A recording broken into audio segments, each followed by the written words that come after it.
Hello, everybody. I wanted to make a multiplayer guide for Spire. We've hit A10, so I've been playing a lot of Spire since it's released and done a lot of multiplayer, so I wanted to give my thoughts on it. First off, you can play whatever hero, honestly. We've been doing mostly random, just playing whatever we pick up, and it's been pretty fine. There are some synergies for specific heroes that are better in multiplayer and whatnot, but I don't really think you're doing anything wrong if you're just playing your favorite hero or whatever. You can win regardless, and I think all the heroes have ways to win, so it's not particularly bad.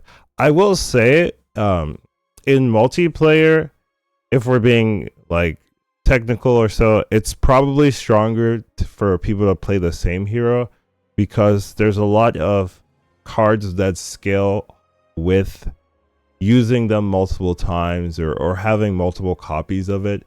And if you're both playing the same hero, then you can both take advantages of those scaling cards. And I have seen some powerful things when we random and we both hit the same hero or something like that. So that is something to note, that you can likely have a stronger team comp just having two of the same hero if you are hitting those core cards. But honestly, it's not that important, and you can just play whatever you want. Next thing I want to talk about is weak and vulnerable. I really feel like someone needs to have access to weak, someone needs to have access to vulnerable. So like uppercut's really valuable if you guys are ironclad, and so and just having like one weak, one vulnerable is not the best. You really want it to be two or more so that you can stack perma, because you're usually not going to be able to get like an uppercut every single turn, and you also don't probably want to use uppercut every single turn. So things like that, having access to being able to make things weak, being able to make things vulnerable is really important, because the damage gets crazy. And if you're playing normal without having these debuffs, it makes the games a lot harder. So just be aware. There are some heroes that can have access to weak and vulnerable at the start of the run. Things like Regen has Fallen Star at the beginning. Things like Silent has access to Neutralize. Things like Ironclad has access to the Bash. So there are some heroes that you automatically start with it, but like heroes like the Necrobinder does not start with weak or vulnerable. So you just have to be aware, like, oh, if you see a Defy or something, then this is pretty nice to pick up if you don't have access to weak. So just those things are pretty important in the fights that someone on the team has access to it. So if you are looking at the start of the party and no one has it, then just be aware of it during those card selection screens and make sure that someone is paying attention to that. Now, in terms of DPS, there are some cards that do simple turn over turn damage, and I would say those fall off pretty hard and are generally not recommended. You might need to pick them up in the early acts just to have better cards and strikes and defense and whatnot, but you don't want to fill your deck with too many of these like simple damage cards. Now I'll give you some examples. So here we have like a Bright Strike, here we have a Defile, right? I would say that Bright Strike, right, is like 8 deal 8 later, so like maybe like a deal 16 technically, and this one's like Ethereal deal 13. Now I think one of them is clearly better, and that would be the Defile here, because Ethereal just means that this card can leave your deck in the late game, right? In the early game, this card is great, right? Deal 13 is a very good rate, but in the late game, right, deal 13 that doesn't progress your game plan, it's gonna fall off. So being able to have this Ethereal tagged on it, where like, okay, in the late game and I don't need this, it's not gonna clog my deck draws, is actually very powerful. So it's a good early game card that gives you some of the utility, since it can remove itself in the late game. So that's actually quite nice. So that's like an example. Regen, here's an example. Let's see. So we have like Crush Under, we have Guiding Star, right? This one removes strength. I think removing strength is hard to stack, so I wouldn't say this is like a really powerful utility card, or so it's not on the level of weak. But then this one, right, next turn draw 2 cards. That's actually quite good utility, and it scales in the game, like drawing cards lets you draw your brother cards. So I would say like this is a card you can pick up, and it's generally always going to be playable. But this card will fall off in the late game when the 7 damage AoE is not particularly relevant, especially against bosses and stuff like that. So like you can have like multiple copies of this. I wouldn't necessarily do that for Guiding Star. There are better uses for your star, but it's a card that's like not going to be horrible for you even in a late game, stuff like that. You know, same thing here. You know, this one gives you some utility. You know, Dagger Spray can be good if your deck is built around, you know, multi-striking or whatnot, but generally like a lot of silent decks don't do that. So, you know, having a couple of copies of Daggers, like a copy of Dagger Spray might be fine, but you don't want to like stack your deck with stuff like this because it doesn't necessarily progress your game plan. Now, Sucker Punch, right? Like this gives you weak. So this could be fine to add. Like the thing is, like Silent has naturalized, so they always have weak access. So this is less valuable since you have this start. But it's not a completely useless card in terms of like even in the late game being able to afflict weak if you're the only person that can do that consistently. It might be nice to have like another way of doing that consistently, stuff like that. Same thing here. You know, Breakthrough. You know, good early, but in the late game, unless you're doing something with like losing health or something, doesn't progress your game plan. Now, if you are losing health, right, like this is a card to pick up because it does help progress what you're trying to do.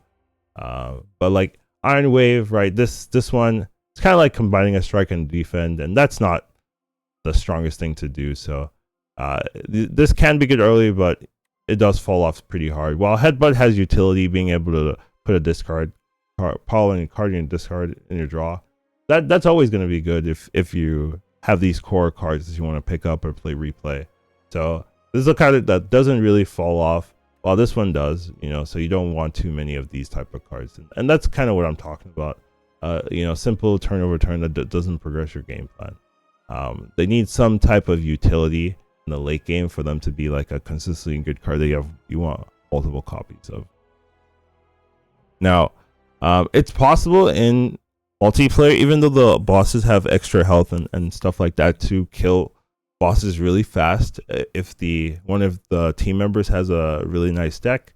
So, you know, cards that just deal like simple damage, simple turn over turn damage that doesn't really scale well, is usually not going to have good value in the late game. So like something like Twin Strike is pretty good, but if you're not like increasing strength or making this like a really powerful card to play around, right? Like 1 damage deal 10 when the bosses have like 1,000 HP is not really going to carry the games. You know, you need to have some type of eventuality. You need to have some type of scaling in your main damage cards or so that you can actually compete or you know, win quickly in those fights. So those type of cards are not really good. In terms of scaling cards, there's a couple. I think each class has options. So something like Molten's Fist, I would say for Ironclad is really nice, being able to double your vulnerability. This means that if you have like multiple copies of this, or you can reuse this, right, you can put a ton of vulnerable on something, and then like Bully can like end games, right? Like that's the type of scaling card that you're really looking for, because even if they have like 1,000, 2,000, 5,000 HP, like this can actually get through a 5,000 HP enemy. You know, while Perfected Strike probably, you know, doesn't do that. It works well in solos where the HP is a little bit lower, but in terms of late game, you know, unless you have some type of very specific strategies, you know, you want those cards that can scale no matter what the HP of the enemy is. Same thing here. Poison can do this generally. Another good option for this, like Memento Mori. If you have like a infinite deck, this thing just scales infinitely, right? Eventually you can kill whatever you want. Another good option is maybe Knife Trap here, playing every shiv. So the more you play, eventually this will just keep scaling, so you can kill whatever you want.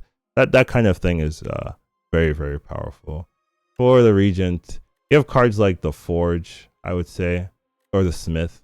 Being able to forge, and forging in general, just being able to get these huge eventualities. If you have like a 200 damage sword, like that's gonna kill things, and it's gonna get stronger too, right? If you can make a 200 damage sword, you can make a 300 damage sword. So those kind of things do just eventually win, and that's really strong because you can deal with anything essentially. When we go to Necro has a couple options. I would say the best option is Hang. Hang is so strong. Doesn't really matter what the health of the opponent is. You just eventually double your damage until you can kill them. So that kind of thing is just really valuable. Same thing with the defect like Voltaic or Voltaic. This thing also, once it's evolved and it doesn't get exhausted, right? If you keep using it, you'll keep channeling more lightnings from casting this. So eventually you will kill whatever health enemy.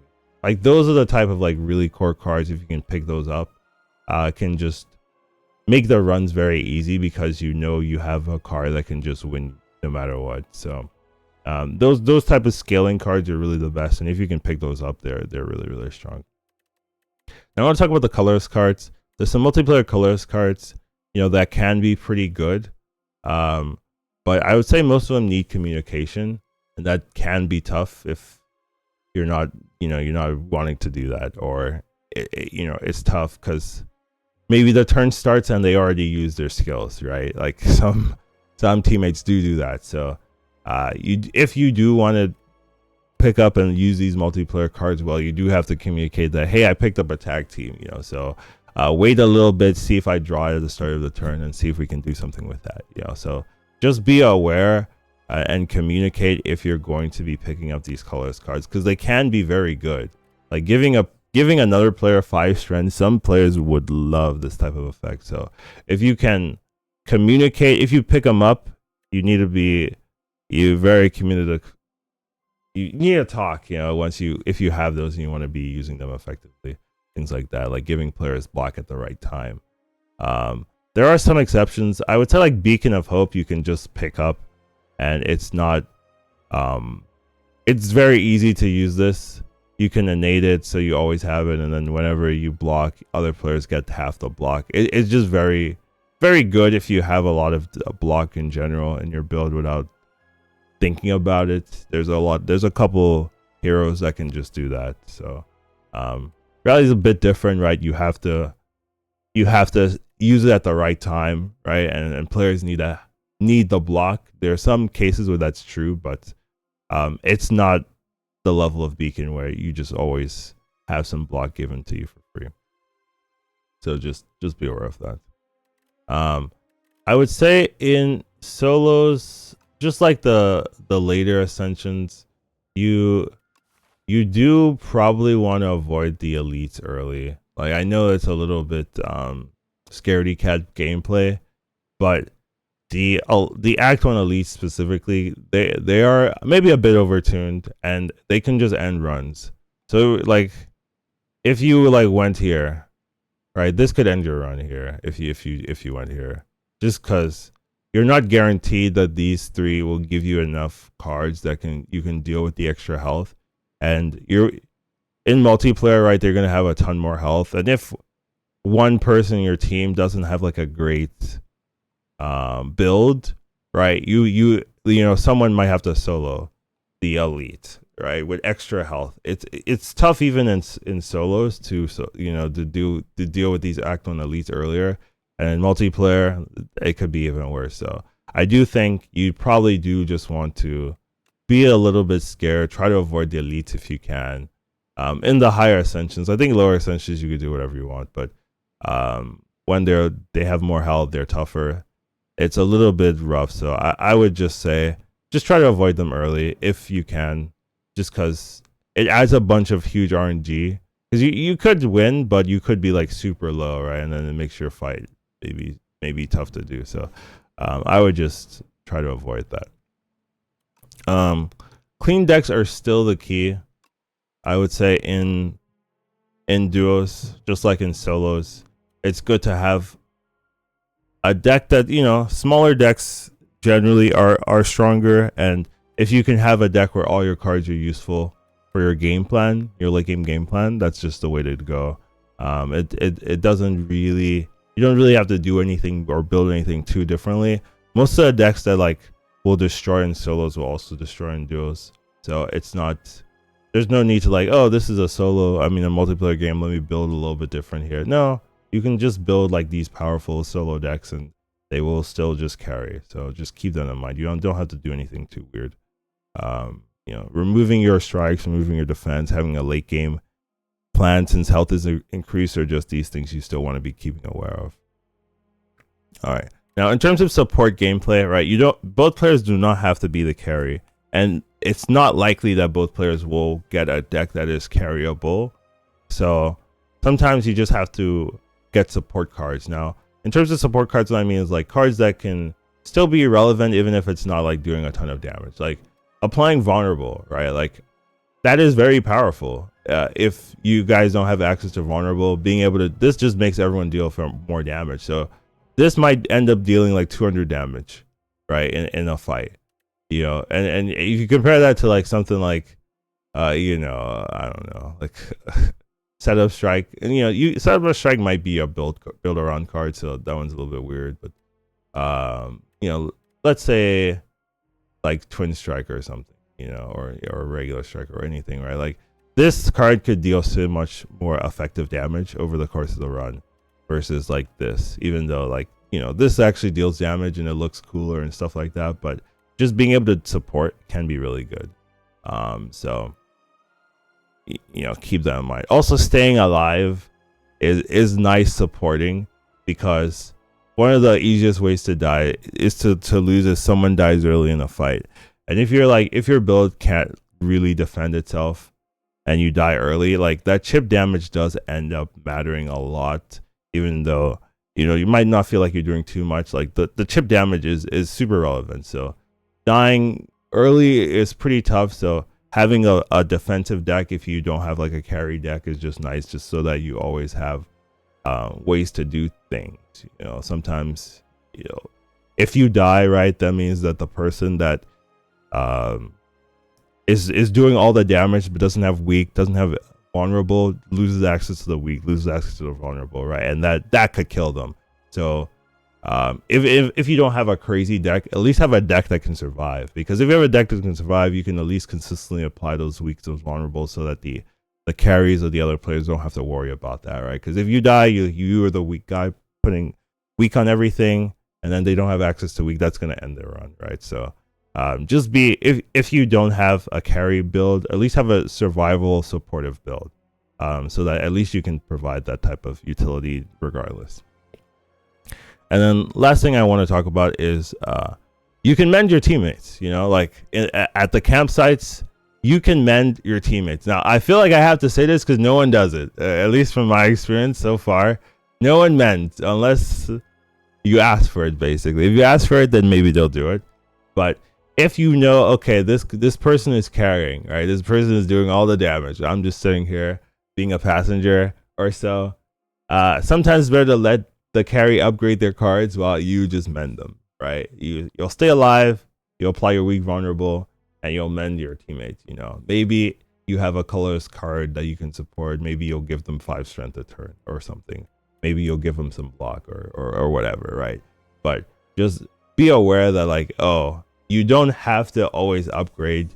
You don't have to always rest, especially if you know you're high health or you know you won't die, right? You could just heal the carries or so and give them the better chance of winning the run. So those are like my general advice for multiplayer. I hope this helped, and I'll see you in the next one. Take care, and have a nice day.